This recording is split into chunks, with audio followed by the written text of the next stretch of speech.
This is the sound of small businesses owning it with Sage Accounting. Renovation owned. Invoices sorted. Clients workout owned. Expenses smashed. Tax return done. Take control of your business with cloud accounting from Sage. Own it. Try for free at sage.com. Welcome to the Honest Money Small Business Focus, powered by Sage. Welcome to Honest Money, your best guide to financial freedom. I'm Warren Ingram, the author of a few best-selling books, and I'm also an award-winning financial planner, and I've helped thousands of people on their journey to financial freedom. I'm not here to tell you what to do, but I am here to share my experience and the best ideas that I've learned, and I hope these ideas help you on your journey to financial freedom. I'm really excited to introduce you to our guest today. He's a man of many talents and many titles. So his name is OP, and one of his titles is Managing Director of IDF VAS. His other title is Venture Capital Scout. And for me, that's just absolutely fascinating and someone that I think a lot of our listeners would want to understand and to hear his feedback.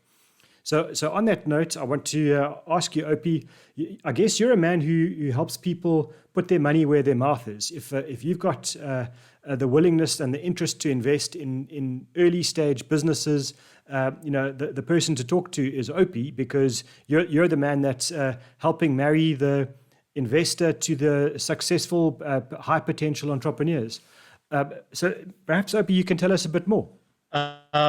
Thanks, Warren, for having me on your show. Really excited to be here. Part of my job is really on a day-to-day basis interacting with entrepreneurs and founders of many skills. And all I do is really help them find investors that would be suitable for where they are. I'm particularly interested in the early stage entrepreneurs. So on one end, yes, I do look for opportunities, pipeline for investors. A lot of investors on the continent and abroad always talk about we struggle to find quality pipeline, talented entrepreneurs in the country, in South Africa, in Zimbabwe, in Botswana, in Zambia, and all over the continent.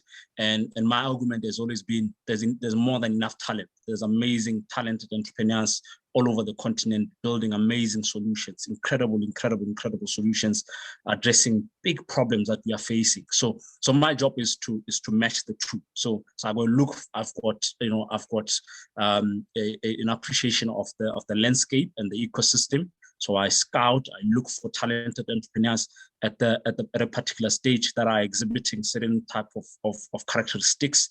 They are building something that's very interesting, addressing a big market. And then I obviously work with them to prepare them on how to impress investors. I also work on the side of the investors to prepare them on what kind of opportunities are coming up their way. And a match made in heaven. My job is done when the investment deal is signed on a dotted and the money is transferred into bank accounts of the entrepreneurs, and the entrepreneurs can start building, having no headache of where money's going to come. I love that, a match made in heaven. That's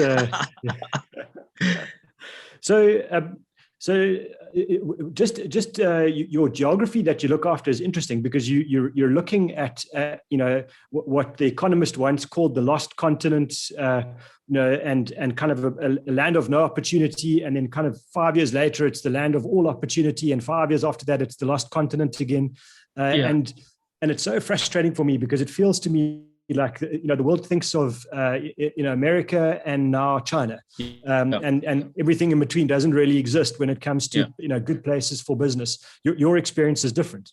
Yeah, well, my experience is different. I mean, I've had the advantage of spending time in the US for about a year or so in Michigan and Silicon Valley, and I could understand how excited, in fact, even East New York, Harvard there.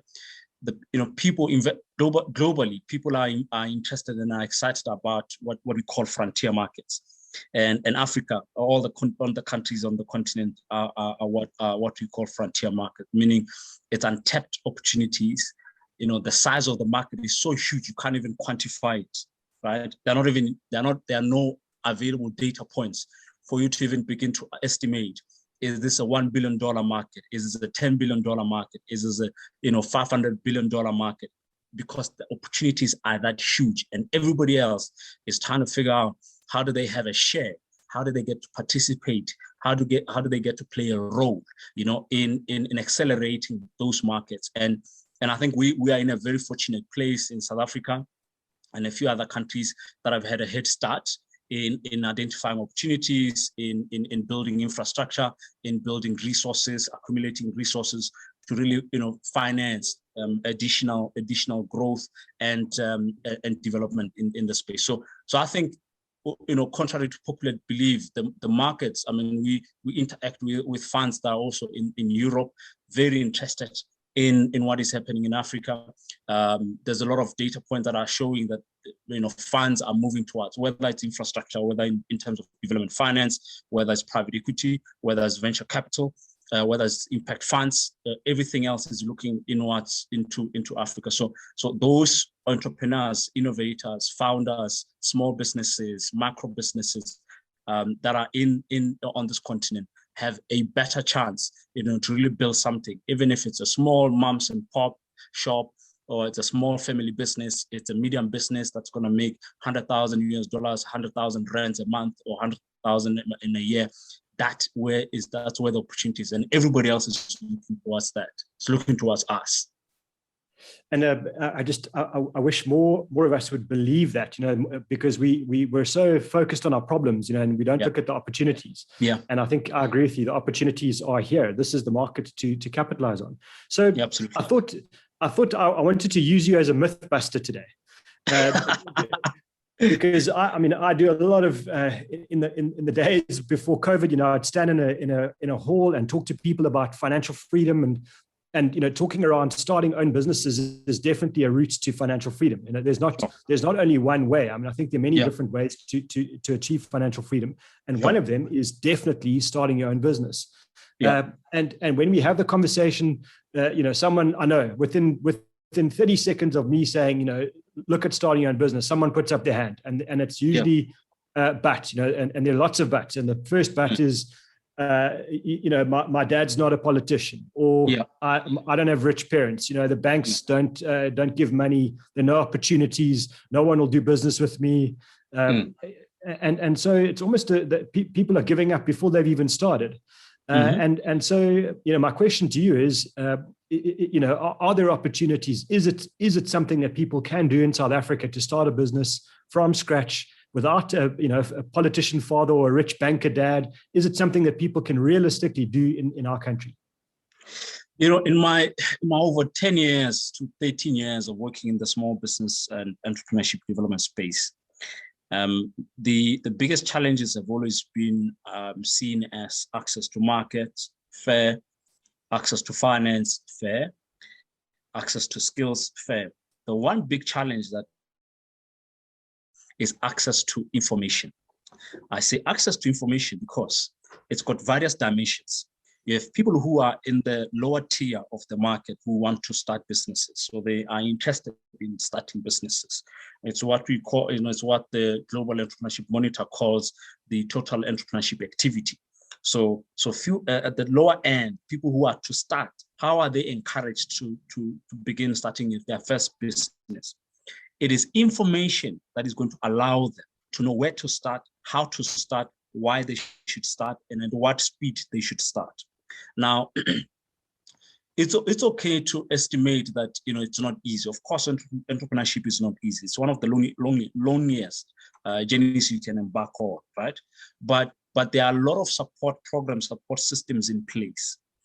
I say if you want to either build your own legacy, and again, it's okay that not everyone else is geared to be an entrepreneur. That's fine. Other people have no interest, and that's great. We're not going to force anybody else to be an entrepreneur. All we are going to present to you is opportunities that are there if you were to be an entrepreneur. Now, if you want to start, I always give people hacks to say, sure, you might not have the money, right? It's going to require you to have money in some way or the other. But there are ways in which you can have. Of course, if you're a trust fund child or trust fund kid, that helps. If your parent is one of the executives or one of the, has got a good job, they can pass their savings to you. You start a business, that's great. You are a bit cushioned from that end. If your father, your mother is a politician, again, that helps. So if you don't have any of those, there are available programs that are designed to help you kickstart your journey as an entrepreneur. One of those, assume scenario that you are in university, right? So at university, you are dependent on NSFAS, right? And you're thinking, okay, but where else am I gonna, find money to start? Then it means you are faced with what type of business could you potentially start. Of course, you're not going to start a construction company with big equipment that you need to buy first as you start to fix the roads, because in a way you're else going to get the money. Even if you went to the bank won't extend your loan when you do not have you do not have a balance sheet. So, but there are some businesses that are easy to start with low capital, right? Nowadays, it's 2021. We're not in 1991. We're in 2021. So there's a lot of online businesses that you could start, right? There's plenty of it, but you need to immerse yourself in knowing and finding out this information. All universities have made it accessible for people to, access internet, free internet. So go in there, find out what online businesses you can start at low capital base. Two, you could, even in universities or other colleges, right? Small scale, you could borrow from your friends. You could borrow from your friends on the back of what you hope to achieve if you started this business. Some businesses I've seen, you could literally start them at less than $1,000, right? It's either a t-shirt making business, it's a banner printing business, it's a transcription businesses, it's academic note taking businesses. You could start. People don't want to go to class. People can't go to class. You exchange notes. You say, listen, pay me a fee. I'll take the notes for you guys. I'll distribute this notes for you guys. If got multiple classes that are competing against each other, maybe there's one module you want to attend unlike the other, you can do that, right? You could do secretariat services. So in between the times that you are a student, you could say to local businesses, every university has got local businesses around it. Every university, right, has got a local ecosystem around it. You could offer services to be a secretary of that, or inside the university, you could volunteer for internships in between your classes, for example. Or assume you are out of the university, you are out of the college, you are at home. Again, the same rule applies. You could volunteer and get a stipend and use a bit of that stipend.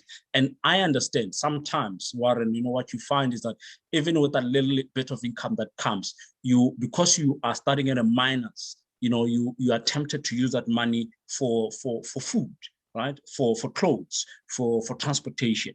And I think that's again another challenge that you get confronted with. And that's why sometimes I then recommend to people that, listen, you may have an idea. Without executing the idea, you need to attend hackathons. There are idea-based programs that can offer you grants to execute or launch your idea. So you can attend hackathons. There's plenty of those that are done all over the country. In South Africa, in particular, you have those that are sponsored by government, sponsored by private entities.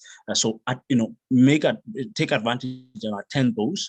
Attend incubations programs, competitions, pitch competitions. Free money there. If your idea is good enough, you'll get free money. And free money, we always say, for every entrepreneur in the early stage, you want to look for as much easy money as possible.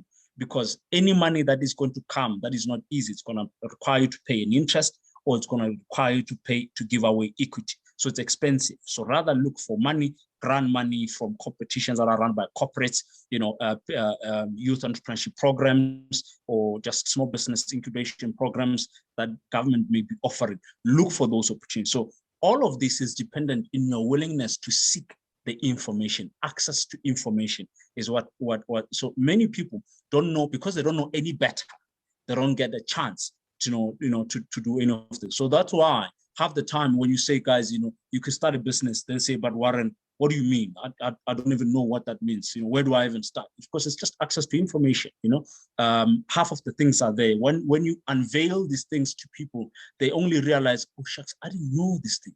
I didn't know that I actually could launch an idea with such a small amount of capital from my side. And again, we always say this thing, Warren, whether people want to accept it or not, being an entrepreneur requires you to make great amounts of sacrifices. Whether you're coming from a large, very wealthy family or a poor family, either way, that journey will require you to make sacrifices, my friend. Whether you like it, you can't escape it. It is impossible. You can't escape it. So there are certain things you must just accept, that it's the nature of the environment that you're entering into, but it certainly is possible for you to start a business with a low cost, with a low capital. Of course, any business requires you to have money. It's a question of where you get the money. You get the money from friends, you get the money from even your enemies. You can get the money from your enemies. You can get the money from family, right? Friends that you have in universities, parents of your friends. You can get money from there. Borrow those money. Don't be afraid to ask. So I think for me, it's possible for people to start as many businesses. The sooner you start, the more time you fail and the more you experienced you are. I prefer that an entrepreneur started more earlier, have probably failed 3, 4, 5 times. I know that this person here, is properly, kind of conditioned in being a superior entrepreneur. So they're the ones that have learned the lessons, managed to pivot and adapt. Exactly. There's so much that you're dropping on us that's really valuable, and I'm glad this podcast is free. So for people that are out there, they're getting gold here and they're not paying for it. Sure. Yeah.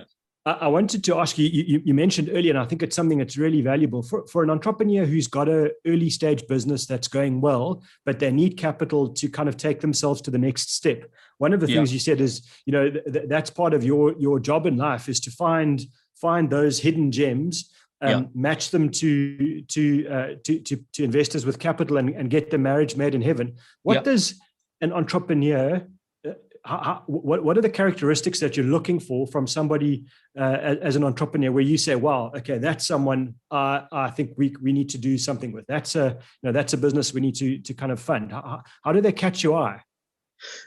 This cliche that says, you back the jockey, than the horse, right?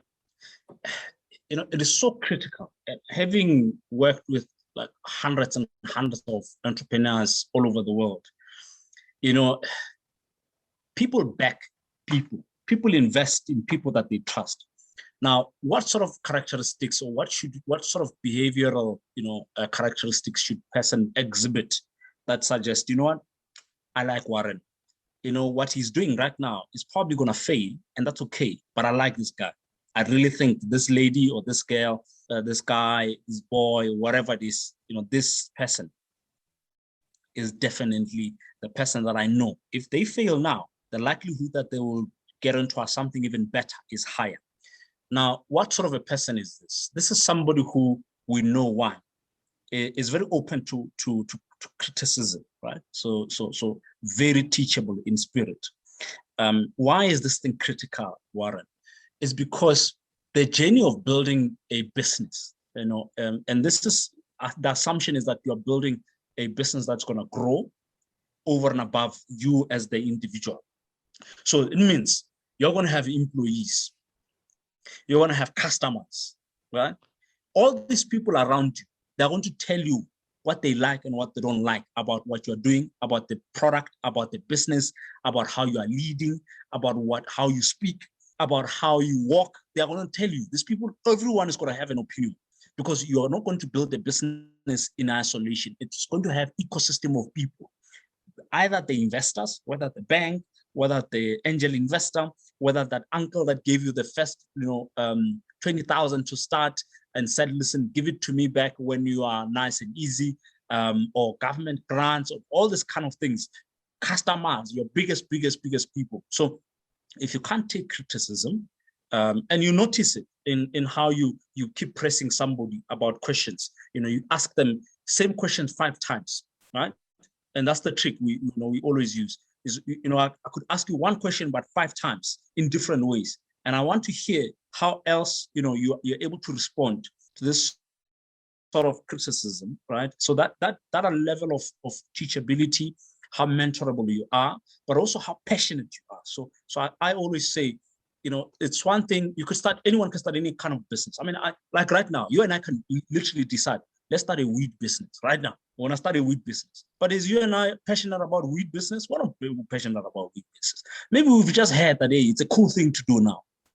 If somebody else comes and asks us, okay, Warren and OP, why are you starting a wheat business? We're only going to fake it to a certain level.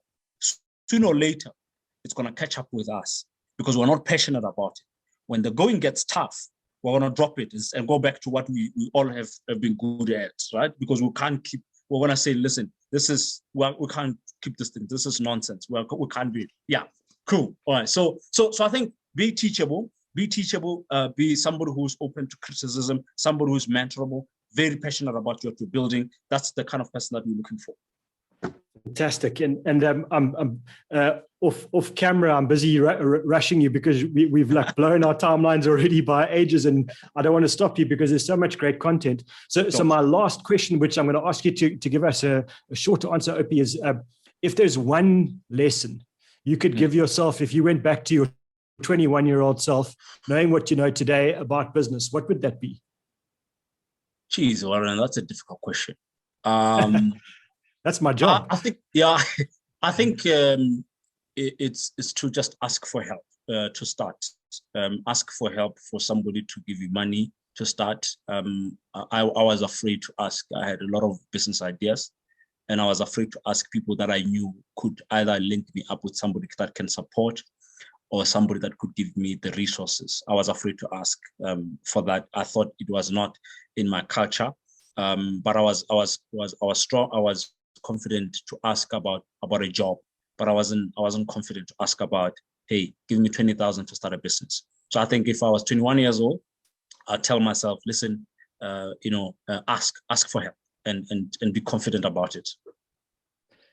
On that note, I'm going to wrap it up. Thank you so much. That was a brilliant session. I really enjoyed it with you, and I wish you all the best finding those gems and creating those marriages made in heaven. Thank you so much, Warren. Thank you guys for giving me the opportunity. It's been great. Thank you for listening to Honest Money. If you have any questions, you're welcome to reach out to me on Twitter. My handle is @WarrenIngram. Don't forget to subscribe. We're on Spotify and Apple Podcast. Chat soon.